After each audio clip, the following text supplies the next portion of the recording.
Orlando. You saw CNC Music Factory? When you said you're all ready for this, isn't that CNC Music Factory? I think so. I know it was like the opening of every in Orlando. I know it was the opening of every high school cheer dance routine from 1995 to 2001, I think. Well, good morning. All right, we are live. Let's go. Where do we want to start? We want to start with apologies. We want to start with a food truck. I don't know where we're going with this yet. Let's save the food truck. Let's hear about Dave's experience. Yeah, what happened, dude? Oh, man. Long story short, we had a new client that my therapist just forgot to go to as a new evaluation. Therapist has been asking for more orthopedic evals. It happened to be an orthopedic eval instead of all the neuro, gait, balance, older folks. Client texted the therapist and I in a group chat 15 minutes, 7:45 p.m., whatever, after 15 minutes after the time of the scheduled visit, asking if the therapist is still coming. And I'm looking at my phone, like waiting for my therapist to answer, or I wait like a minute, I call him. He's like, yeah, I just called her. I'm sorry. Like, I just totally forgot. So many learnings here. There was even an Alex Hormozy video or podcast in the past year or so that like actually helped prepare me for this, which is kind of like, because as you guys can imagine, sometimes I let the emotions fly. So I was quite irritated and frustrated. And anyone that's watching or listening, like, some people might be like, these things happen in business. And I get it. Some things like this happen in restaurants or they happen in other businesses, but they don't happen in my business. But it did, right? And so I immediately knew, like, okay, there's two things, right? As we'll dig into this. One is, how do we potentially salvage this interaction, if that's even possible? And then that's what we'll go into the apology and the flowers and all that I delivered. That's one. And then that's the short-term thing. And then the longer-term thing is, like, how do we prevent this from ever happening again? I shared this with my business coach, Serdy McKee. I send him the whole update of everything. And he kind of said the same thing of, like, how do we prevent this? How do you prevent this from happening again in terms of systems and operations and all that? So yeah, that's kind of the intro to it. I want to hear the solution to the second part, because I think this is what goes under recognized so often.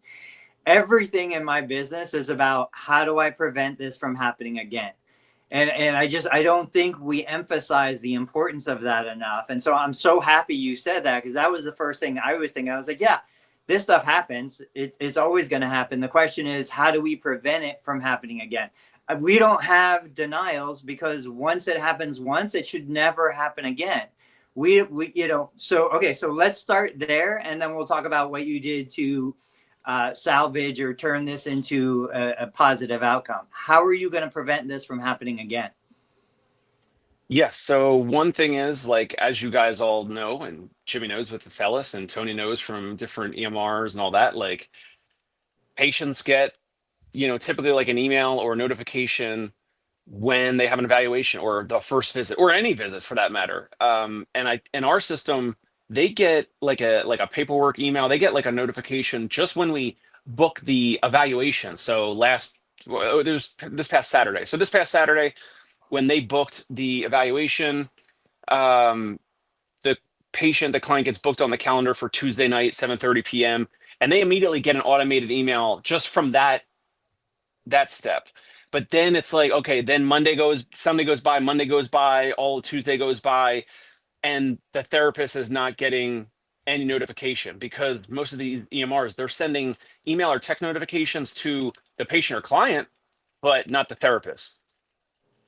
Does that make sense? Yeah. Sorry, I'm still dealing with the camera here. That's all right. Keep playing with it. I've got a quick question. What is your process for putting that new patient into your EMR? Who did it? What's that look like? Now the therapists do it. So he did not do it. It doesn't, he even if he had done it, he still could have no-showed it, because there's no notifications, there's no text or emails being sent to the therapist. So yesterday, as I'm texting Sturdy and I'm like, what are the things that I need to be doing? Like in the beginning, I might need to be doing 5-minute phone calls with every therapist and be like, hey, who did you see today? And who do you have tomorrow? And I know it infuriates me to even have to consider that, because I'm like, I'm paying these therapists $111 a visit, basically a Medicare 4-visit unit they're being paid, like basically like an owner in any other state. And so being paid well.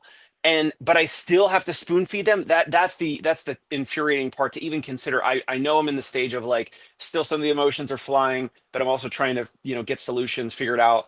But yeah, it might have to be, I have to call a therapist every night before a new evaluation or the morning of, or send a text to the therapist and the client. Hey, just double clicking here, just double checking, making sure everyone's, just putting this, running this past everyone's dashboard real quick, just making sure we're on the same page here, and over communicate. Like, we already over communicate a lot. And so, as we talk today, maybe you guys will help me also get a little bit more clarity and a little other, angle on steps or solutions and other things that we can do to make sure this never happens again, because this has never happened before. And let me take a step back. Here's the worst part about it. The worst part about it is the patient reached out to us and said that they had already tried another concierge practice, meaning home visits. And I had to dig in more. She said, "Oh, we tried this other place and I booked a couple times. Each time I got booked, then they late canceled. I would book, they would late cancel." It happened to be Luna, but Luna's big. They're great, but it happened to be with Luna. And so I'm texting her back, the patient, and I'm reassuring her, like, "Oh, well, we're concierge, like, they're having challenges, they kind of hire any therapist." Like, I'm throwing Luna under the bus. I'm acting all big and tough, and that, we're better and we're a little bit more hands-on. And then we drop the ball. We do the exact same thing. So of course this client was infuriated. Of course I was really upset and embarrassed and frustrated with my therapist, and the fact that I got to field this call. So that made it even worse. The fact that she had already just had this experience somewhere else, and then we completely dropped the ball. We did the exact same thing as a gigantic company that has, all this other support and all this other stuff going with it. So that makes it even worse. Jimmy? Yeah, I mean, stuff like this happens. What are you going to do with it? This is in every industry. The goal is to make sure it happens again. I would make it as automated as possible, because this person is going to be really sensitive to the fact that this happened for the next couple of weeks. And then then he's going to get comfortable again, and it might happen again. So there needs to be like safeguards, right? We talk about airline pilots a lot and checklists. You want these as automated as possible. And it's 2025. Like, we have to be able to do that. So I would say this is a learning moment. You also responded well. I think we haven't even talked about that. Like, what did you do with the human element of that? Use this as a learning moment for the therapist, but then put a system in place that says you're accountable, but this system is going to help you. And if you ignore those warning signs, if you don't take the checklist, then it's on you again. But like, people missing stuff, human nature. The second time it happens, pattern, not good. No, just real quick before we go to what you did, I'm asking, but like, it's not reasonable that you would then initiate this whole crazy system to having this conversation with every therapist after every day to summarize what you've been doing. Like, that just puts way too much stuff on your plate for what sounds like a one-off event. Like, it doesn't sound like this is happening weekly or monthly or anything like that. So as much as I understand the frustration around it, it's such a rare occurrence that absolutely it doesn't warrant you penalizing yourself with contributing more time to this kind of hands-on oversight. I agree with Jimmy in the automation. Like, we had a situation just I think Monday or Tuesday this week where, a patient calls to cancel a new evaluation. Well, the patient wasn't on the schedule for a new evaluation. Guess who took the call? Me. And I'm like, yeah, just come in Monday afternoon. We're here anytime between, 2 and 5. We'll see you. Well, I didn't put the patient into the system. I didn't even do a sticky it post-it note, with the patient's name. Nothing. There was no evidence, and I had completely forgotten that I told this person to come in. Thankfully, the person called to cancel, but then we're like, well, who is this person? We don't have anything about it. And I was like, oh yeah, I remember taking that call. So we have deficiencies in the system. And the same thing, it's like I'm the weak point.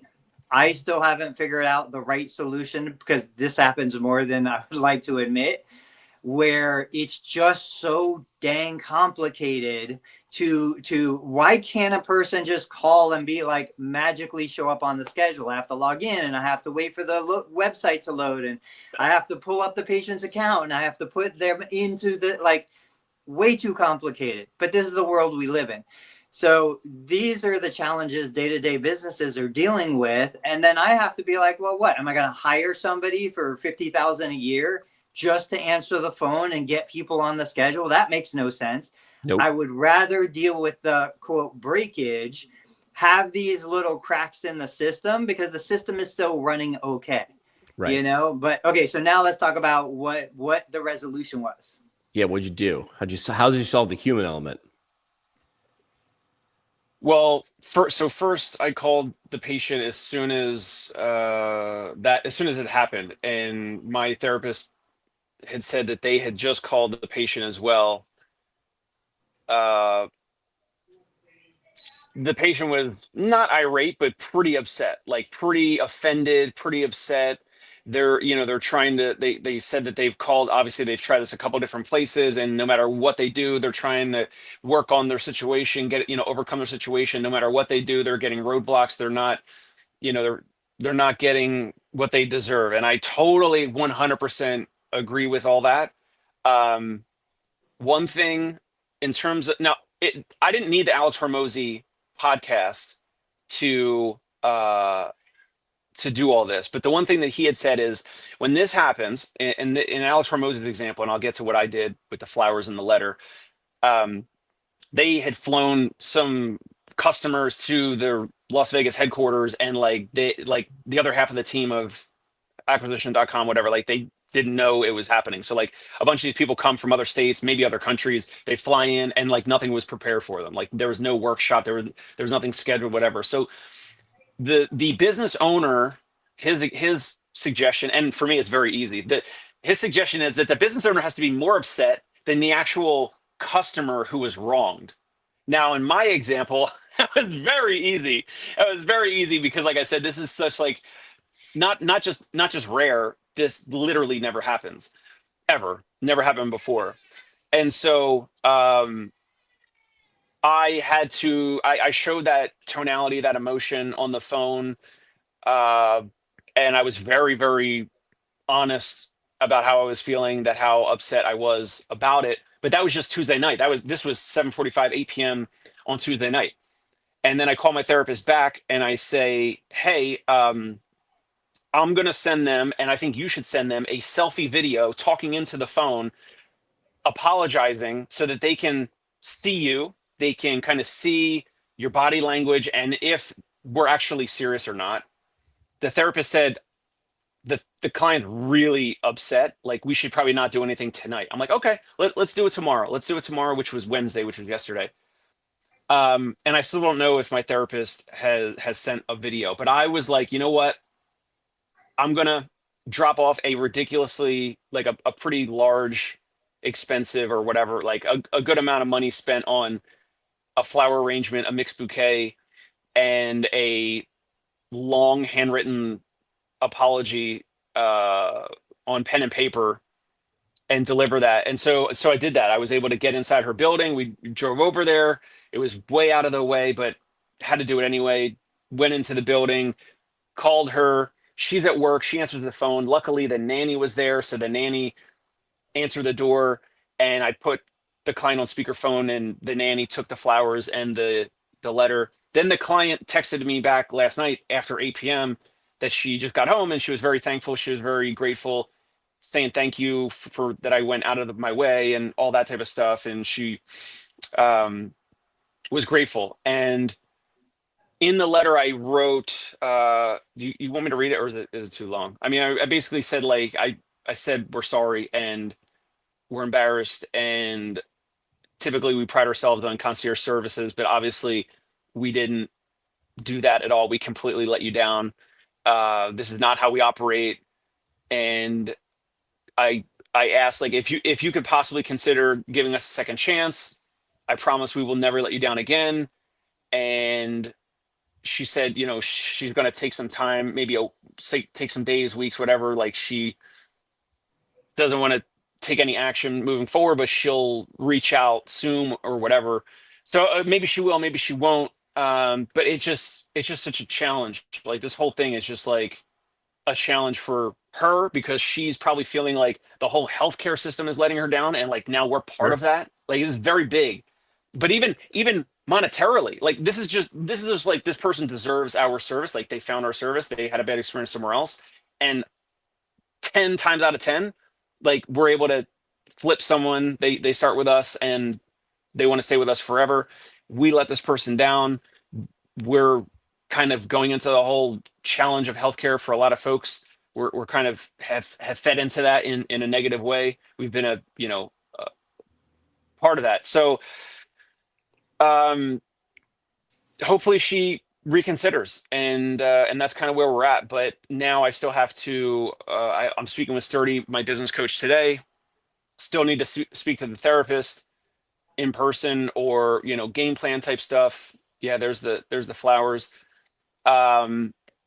So yeah, I mean, that's kind of where we're at, and I'm so bummed. Like, it's just so bad. And here, really quick, I know some people might watch this and listen. They might say, like, well, Dave, your therapist, they're trying the best they can.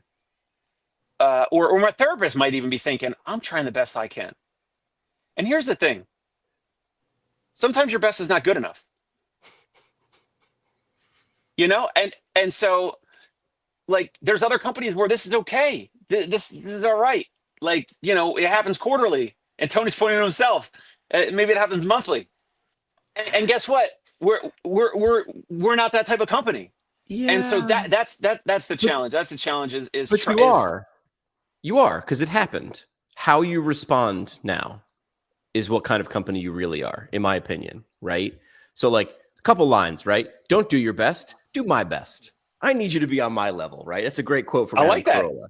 I like that. I've never heard that. I love that. Do my best. Except, like, stuff does happen. I need what I think the biggest problem here, or the biggest failure, would be if this therapist, and I don't think we should say their name, because I don't think it's no that would help. It's not going to help. We've all done this, right? The biggest failure is if this therapist, if it doesn't bother them. That's, in my opinion, that is the number one. You drive all the way to the patient's house and you give them flowers and you give them a handwritten note and you say, I'm sorry. The three parts of an apology. I'm sorry. I understand that how this hurt you. This will not happen again. And you mean all three of them. And then you follow through on all three of them. And driving there with flowers it doesn't guarantee you anything, but it shows versus tells better than I'm very sorry. We hold our people to the highest standards, blah, blah, blah. Yeah. If this person isn't bothered, because this is a moment where this client could have been worth $5,000 and they could have referred you other business. But this therapist, if they continue, could be worth 10x that, right? Or negative 10x that. So you put it, hey, listen, teaching moment. I know this, I've told people all the time when I screw up at companies, and I will screw up at companies more. I will, even though I try really hard and I don't want to. And you have that pit of your stomach, right?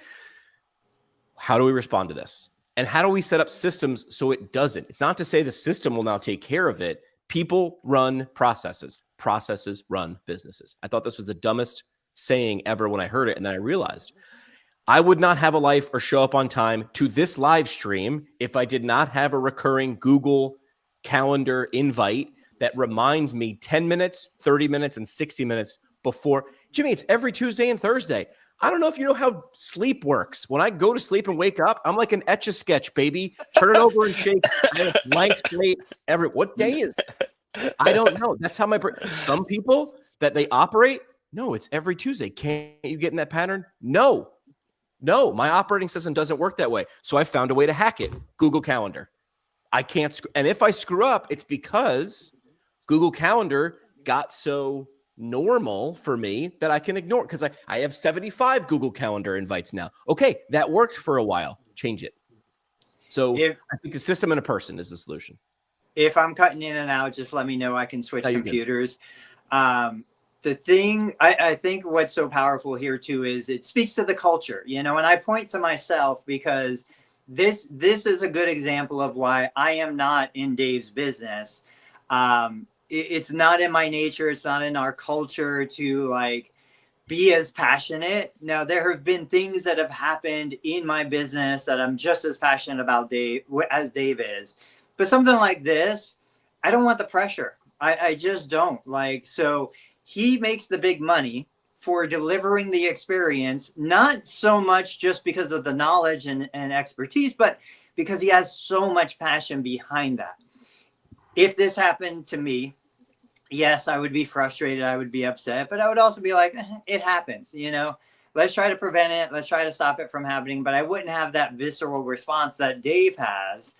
And it's just, you know, it's awesome. Like, I love it, but this is a good example of I go where my strengths are. He goes where his strengths are. I don't want to be in that world. I don't want somebody who is so like intent on this is the experience I want. I'm willing to pay for it. This is what we're going to do. And I don't want that pressure on me. So you have to understand yourself a little bit. We're just here to have a good time. We're going to move a little. We're going to relax. We're going to tell some jokes and like, that's the culture. That's the experience. And I want people who do well in that environment.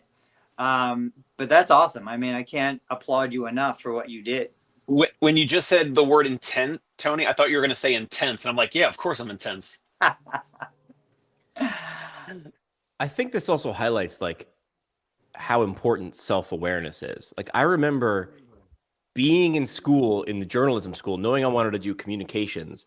And then we were going over the 3 different organizations on campus, the school newspaper, the school TV station, and the school radio station, and just being like, I don't understand why everybody in the room doesn't think that radio is absolutely miles ahead. I'm like, it just shows you that like what one man's trash is another man's treasure and vice versa. But being self-aware is huge because you'll think you're, like, if Tony was living in New York trying to do this, he's like, I'm a physical therapist. This is how I need to or have to deliver care. And you'd hate every minute. But put Tony in a brick and mortar situation, and he's like, different situation. You have to be self-aware. Like, and I'm saying this because this live stream and this podcast is typically a real therapy session for me, which is like, what do you like about that? Because it's not obvious. It's not universal. Well, even my wife, like, I love that she said this years ago. We would have an employee, a staff therapist, an administrative person, whatever, and they would get upset because there were certain things that I'm not good at, right? We were just talking about this the other day. So I had a box of soap. We ran out of soap in the clinic. My wife, within an hour, got the soap delivered. But then it sat in the back of my car for 3 days. Yeah. And because I knew it was there, I just didn't get around to getting it, right? But you take the good with the bad. So the bad is, okay, Tony's unreliable. Yeah. Tony's not going to like act immediately. Tony's going to procrastinate and let things sit on the back burner. On the flip side, when something goes wrong, Tony's pretty chill. Like, he's gonna approach this in a calm, cool, collective way. He's not gonna jump to any whatever rash decisions, and we're gonna get this taken care of.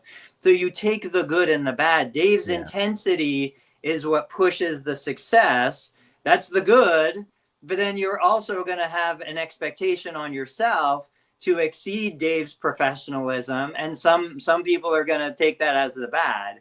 You can't have both. You can't have like a party culture and expect to perform on both ends. And you're not going to be able to change Dave's personality or your personality or my personality. You wouldn't want to. Yeah. Right. Like, you put me in certain situations and I flounder, man. Like, I just do. And you put me in other situations and you're like, this guy was made for this. So this person, when you see someone in their right spot, you're like, that person is great.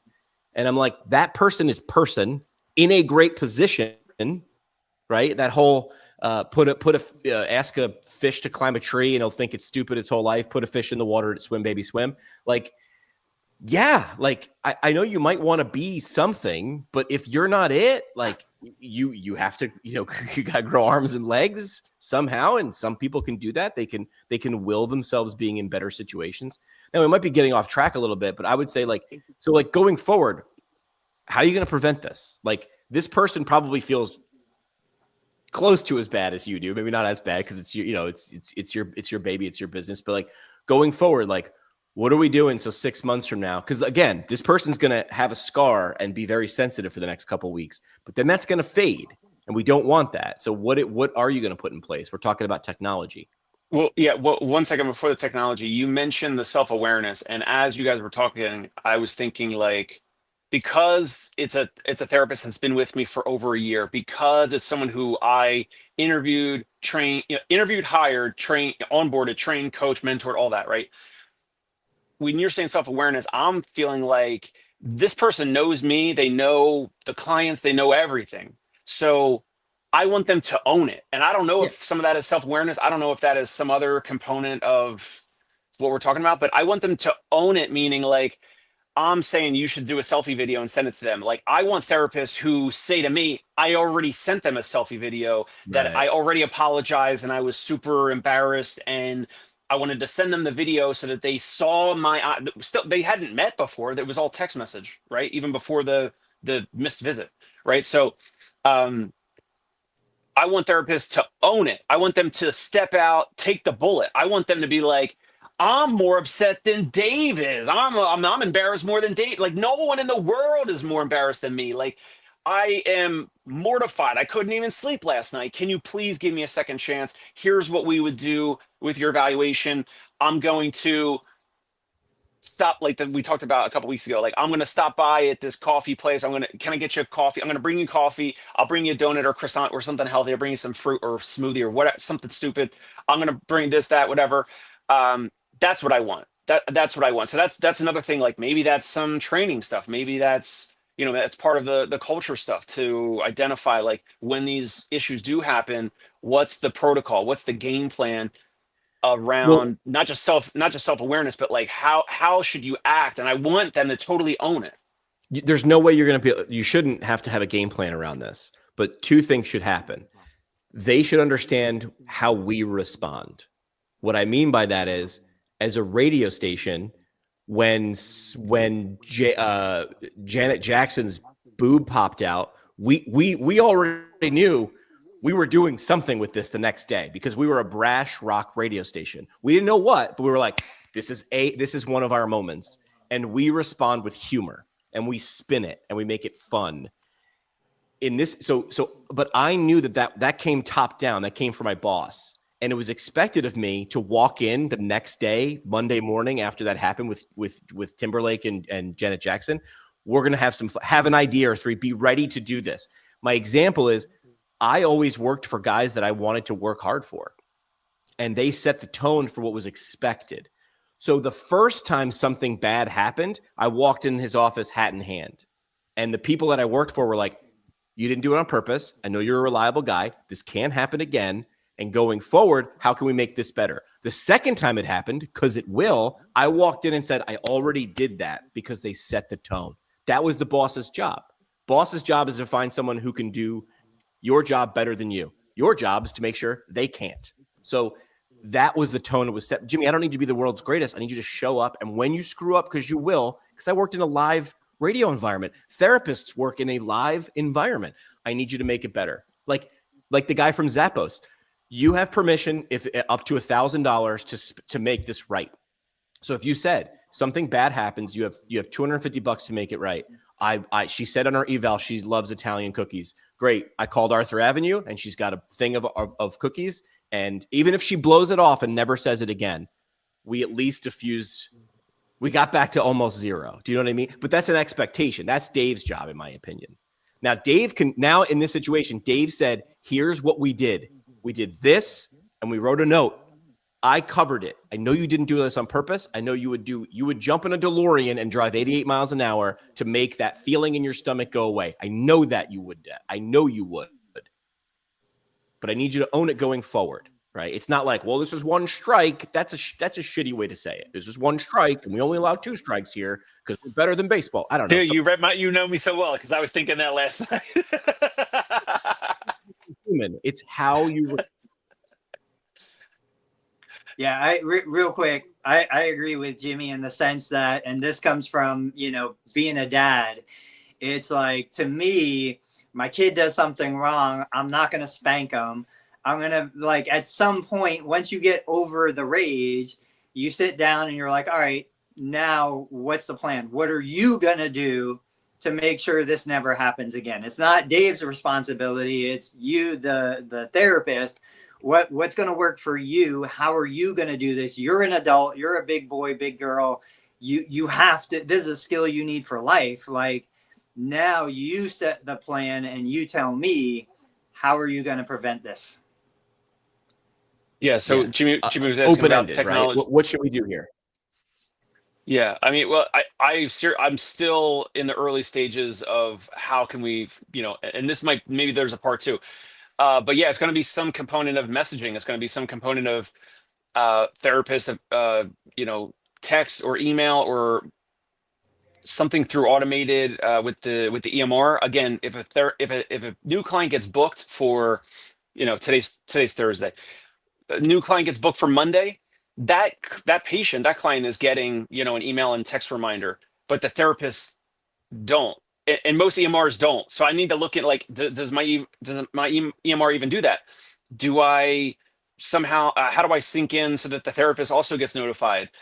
Those are the easy things, like text and email notifications. And then the thing I mentioned earlier of, like, doing maybe just for the new client evals, like speaking with the therapist the night before or the day of or something. But there's got to be some combination of that. Again, this just happened less than 2 nights ago or whatever, so I'm still, like, maybe still emotional about it and probably can't fully clearly figure out the solutions yet, but working on it. Yeah, this is simple, not easy, because this is personal to you, and it's personal to everybody in this situation. As much as I'm an emotional guy, you need to have a logical, a good emotional response. Write the crappy text message to your therapist about how he let you down, then delete it. Don't send it. It's not going to help. Right. Hey, just by the way, water's on sale. So I saw you share that for people who can't see it. What is that? $14.95 six pack. It's that 6-7 water, right? They were riding the wave of this social media saying. By the way, one of the Little League games ended. Final score 6-7, and the kids were losing their minds because it was a cultural moment, right? If you were the brand 6-7, what do? You send them buckets of water. You send them cans on cans on cans on cans because that team, if they bring one in the dugout, like your gold can. So 6-7 social media trend. You can look it up what it means. I still don't freaking understand. If you use ChatGPT, you get 6 or 7 different variations. Nobody knows because it's made up. But they're selling a 6-pack of water for $15, or you could pay over time. I guess you can finance a 6-pack of water. Now you're gonna have to ship this water because my guess is it's not in retail outlets yet. Anyway, they're gonna come out net positive on this thing that they didn't own but they grabbed. How can you do that too? It doesn't have to be water, but how can you own a thing? So let's contrast that with the photo I sent you that I took from my car yesterday. Okay. While you're pulling it up, I pull into Kroger, I go in, and I'm like, oh, I see this truck, what's going on? And then I see this big banner to the side of it. It says free food. Oh, I didn't even notice that. Yeah, that's the thing, the free food. So I'm like, you've got this. And I think it's like almond milk and stuff like that, which we've talked about the problems with naming something milk that isn't coming from a cow. But I'm like, there was nobody there. You logically would think if it says free food, there'd be lines out the door. This was right at the time where, like, kids were getting out of school. There was a high school right behind this Kroger. Nobody cares. Nobody was there. Free is not a value proposition that most people care about. free tends to lead to a feeling of entitlement. Free tends to just screw everything up.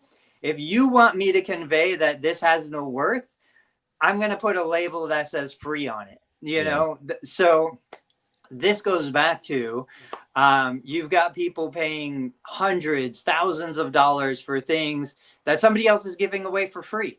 And I think when we look at the healthcare system at large, and I think this is a huge problem, we've got patients that are receiving, air quotes, free to them healthcare. And it's not healthcare. It's our time. It's our lives. It's our look at Dave's passion. Like we're distributing this. I think if we wanted to change things positively, we need to figure out a way to get out of this entitlement idea that, you know, and I know we've never had this conversation, is healthcare, or more specifically, what we do as physical therapists, is it a right or a privilege? Who's paying the cost? What do we do in situations where it's completely wasted? I don't know. I don't have the answers. These are big social issues, but I do believe that there is a huge, you know, talk about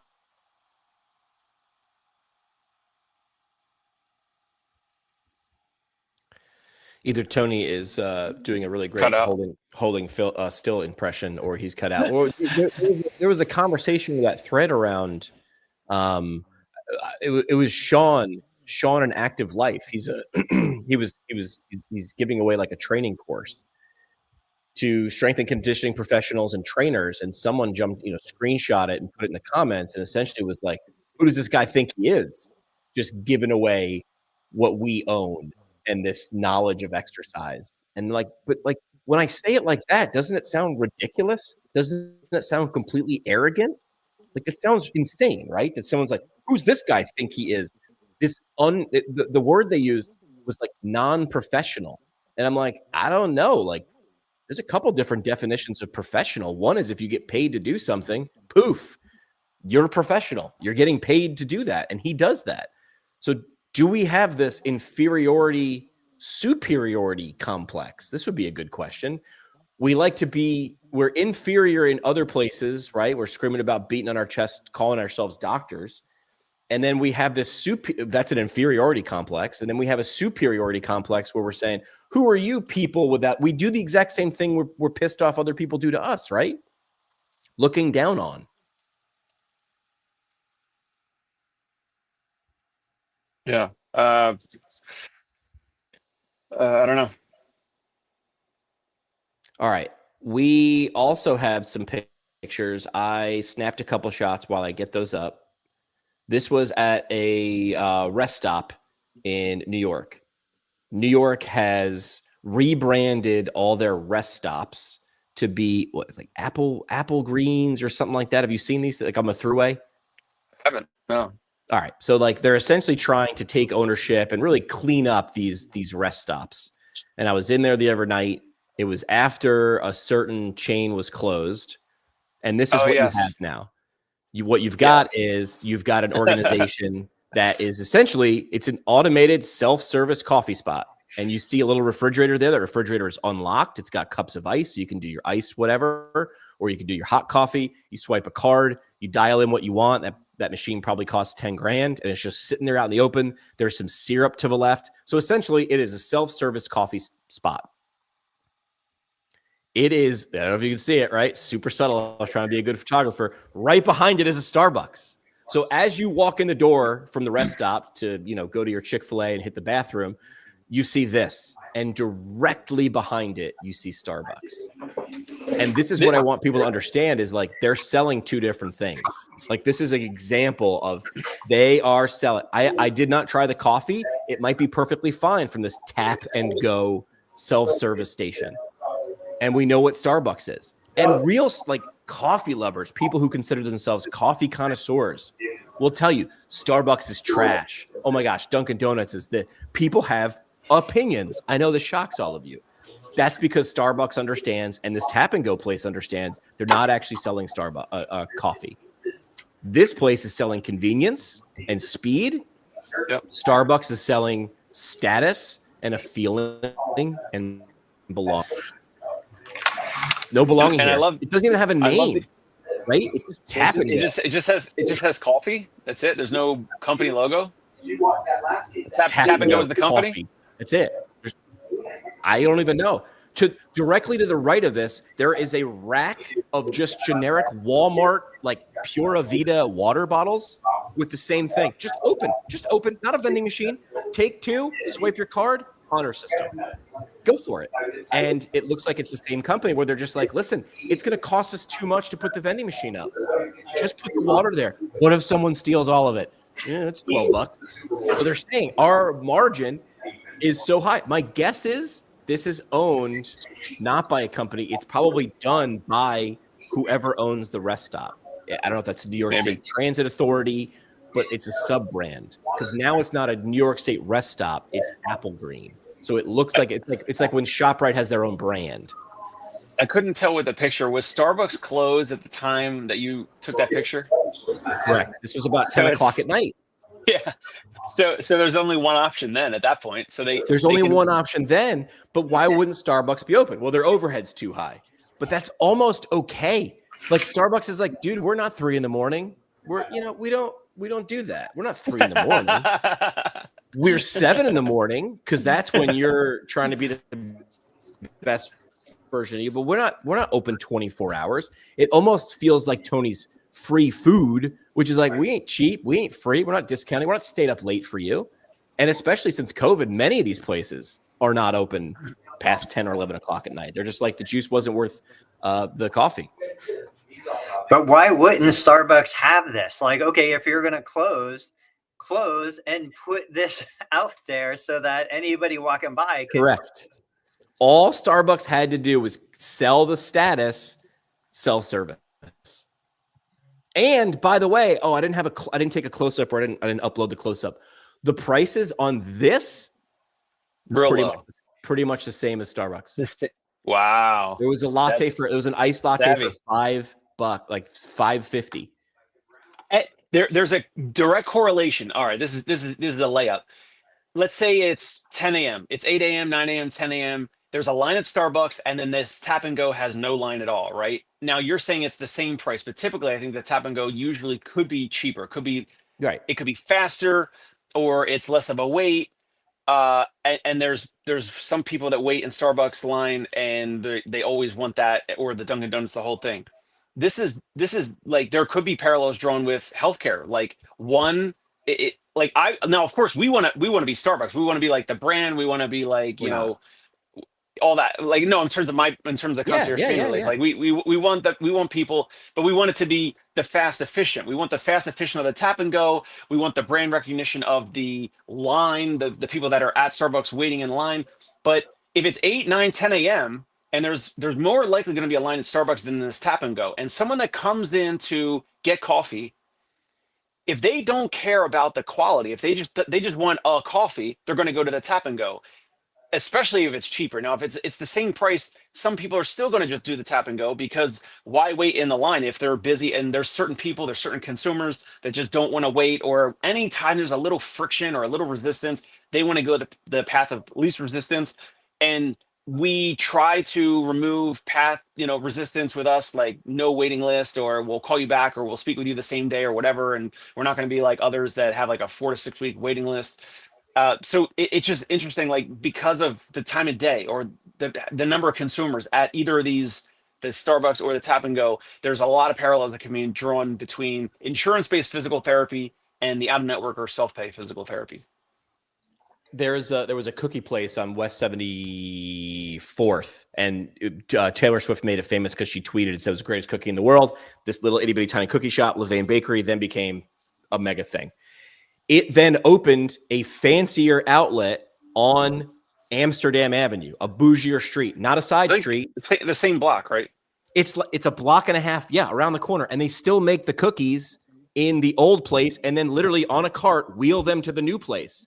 I lived 6 doors down from Levain Bakery at the original place. Levain Bakery was smart enough too. They would put somebody out there in an apron during tourist season to keep the line from getting ridiculous, because people who live there were like, hey man, I'm trying to do my laundry or go shopping, and you got a bunch of yahoos from Milwaukee in trying to get cookies, right? So they were smart enough to do crowd control.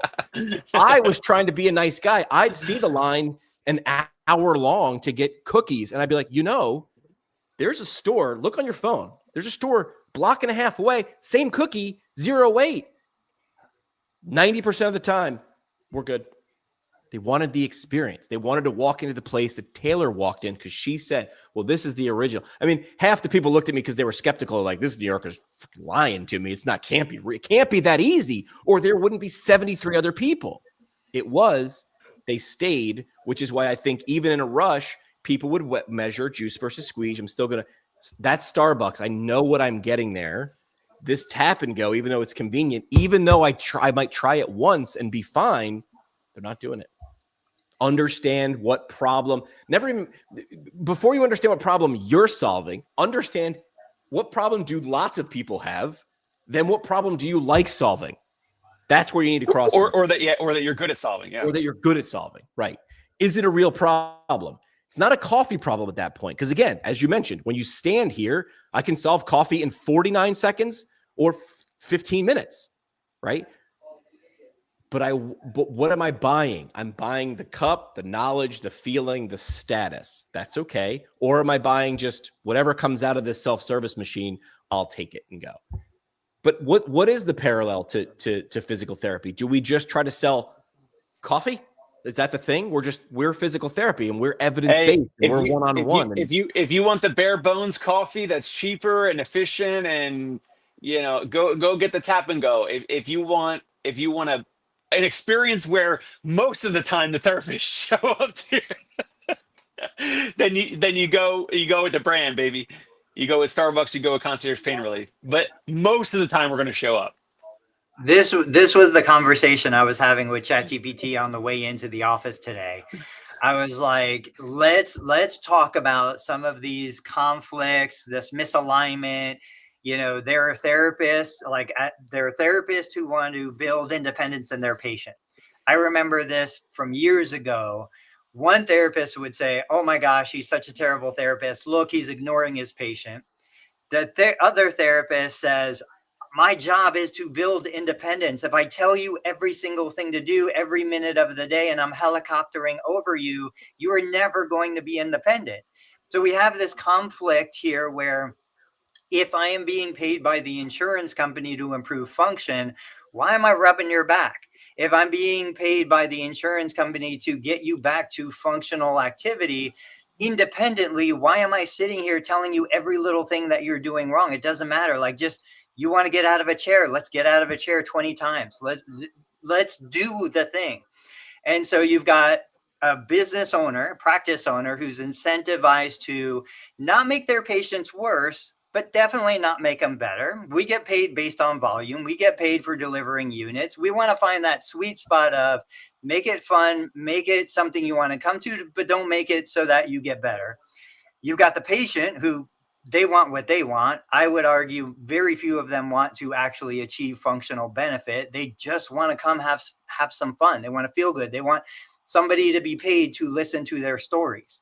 You've got the doctor, you've got the insurance company, you've got all of these different factions in play, and all of them have different objectives most of the time. Now, in Dave's model, you've got the closest to the purest relationship because the consumer can pay Dave to help him achieve his goal. And if his goal is, I'm going to pay you $300 to listen to my stories and laugh, that's what we're going to do, yep. And that's fine because that is what the consumer is paying us to do.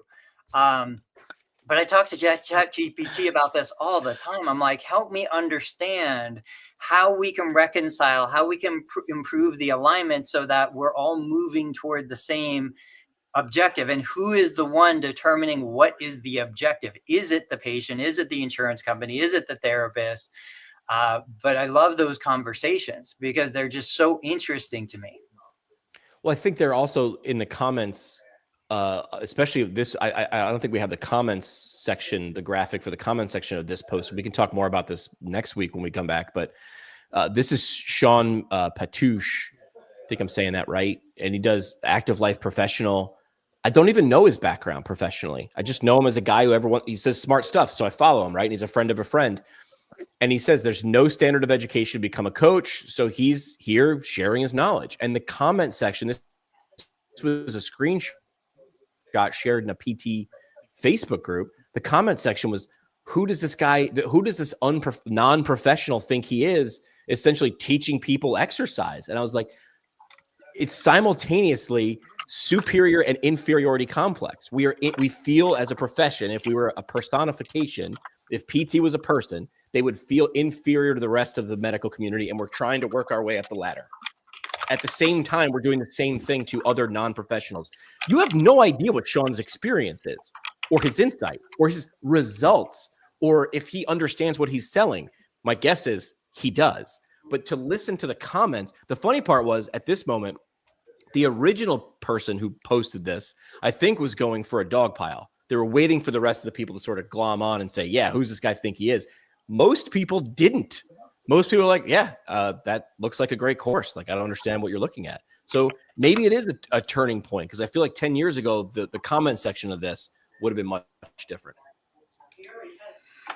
I asked you about him. Didn't you say he was a physical therapist? Yeah. What's that? Isn't he a licensed physical therapist, that guy? Dan's telling me he's a chiropractor and a strength coach. I've talked to him, and I've seen his stuff. Super smart guy, knows what he's doing. Like, if I were going to take his course, would I look into it? Absolutely. I would love to see his qualifications, right? His education. That's important. I'd also love to see, like, what other people thought of the course. That might be a little more. Like, let's say he had none. Let's say he wasn't a chiropractor or a strength coach. He was self-taught. As Tony has said before, and I now agree, licensure protects who? The public, right? That's what it's supposed to do, right? Supposed to do. I don't know. Like, licensure creates licenses, which creates revenue for a board.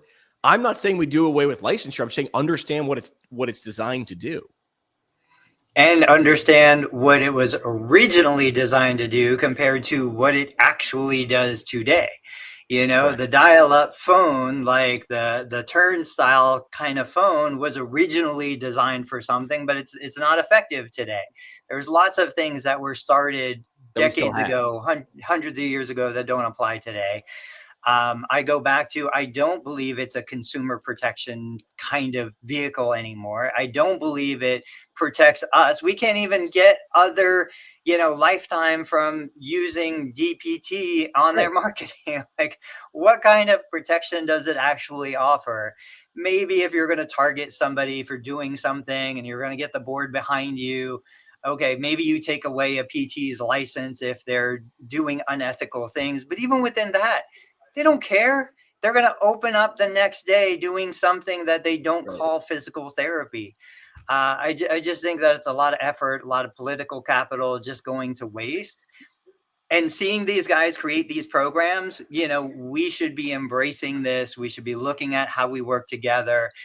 The skills of a therapist are not required to count reps and sets. The skills of a therapist are required to do the evaluation, take the history together into a plan.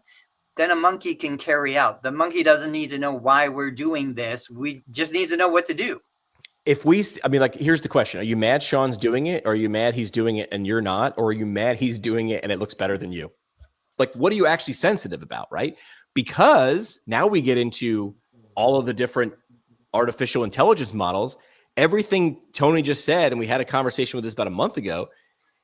If an AI model can listen to a history, synthesize it, and create the plan of care, where does your value lie?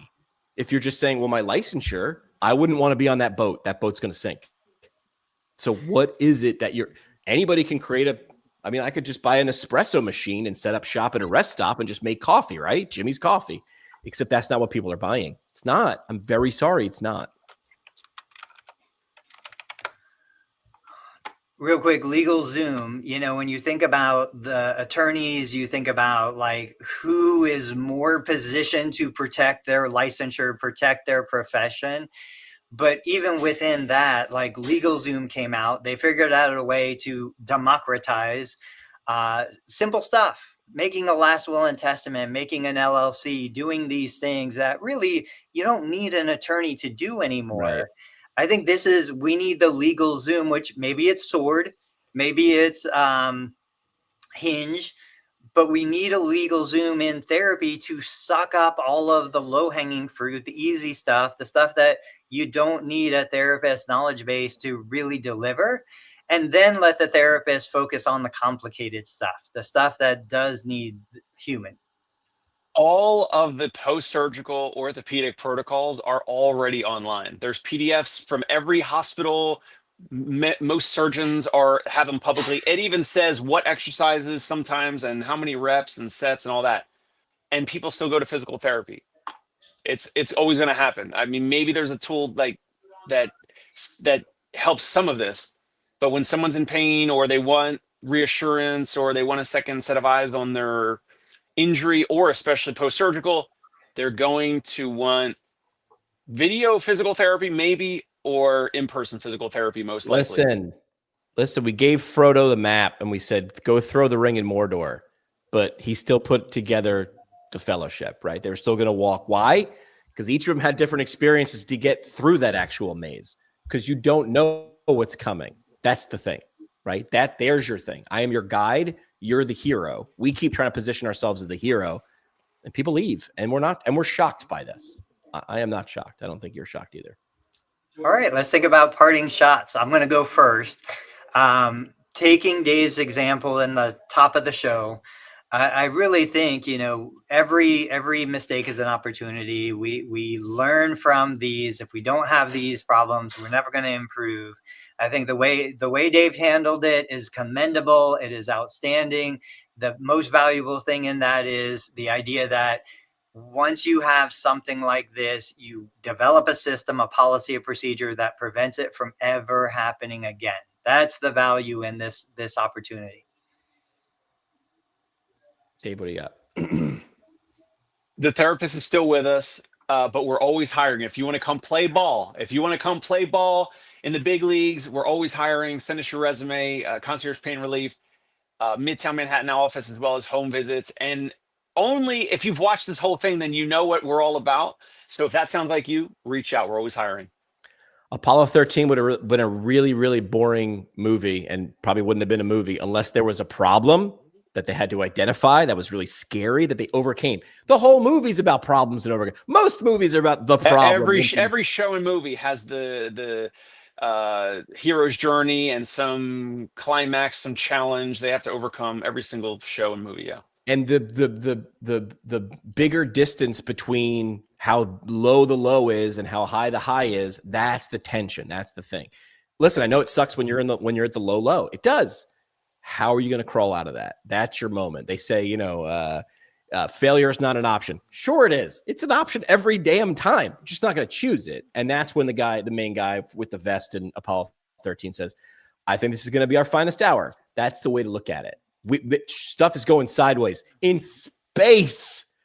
I think this is going to be our finest hour. Look at it that way. 6 months from now, Dave, you'll look back and say, this is our finest hour.